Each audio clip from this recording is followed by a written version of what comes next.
রাতের খাওয়া দাওয়া কমপ্লিট করার পর আমরা সবাই বসে একটু আড্ডা দেওয়ার চেষ্টা করতেছিলাম, বাট আড্ডা অ্যাজ ইউজুয়াল মেলি আড্ডা, মানে আমি অ্যান্ড আমার ফ্রেন্ড।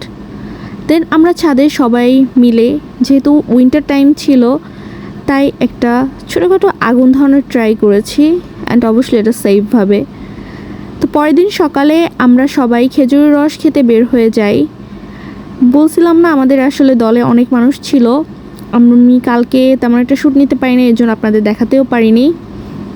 এখন আমরা সবাই একদম ভোর ভোর উঠে চলে যাচ্ছি একটা এলাকায় যেখানে খেজুরের রস অ্যাভেলেবেল পাওয়া যায়। তো যে যার মতো হেলমেট, জ্যাকেট সবাই প্রস্তুতি নিচ্ছে, অ্যান্ড আমি অনেক এক্সাইটেড কজ আমি এর আগে কখনোই খেজুরের রস খাইনি এভাবে গিয়ে, অ্যান্ড আমার ফ্রেন্ড তো আরও এক্সাইটেড। এই হচ্ছে সেই রোডটা, একটু চিপা, হাইওয়ের মতো না, অ্যান্ড কুয়াশায় তেমন কিছু দেখাও যাচ্ছিল না সামনের, অনেক বেশি ঠান্ডা ছিল, বাট আমাদের কাছে অনেক মজা লাগতেছিল কারণ এই এক্সপিরিয়েন্সটা একদম নিউ আমাদের জন্য। তো আমরা দুই কাপল অ্যান্ড আমাদের ফ্রেন্ড, ভাই সবাই মিলে চলে যাচ্ছিলাম ওইখানে।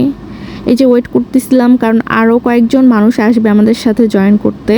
অ্যান্ড ভিউটা দেখেন, কুয়াশায় আচ্ছন্ন।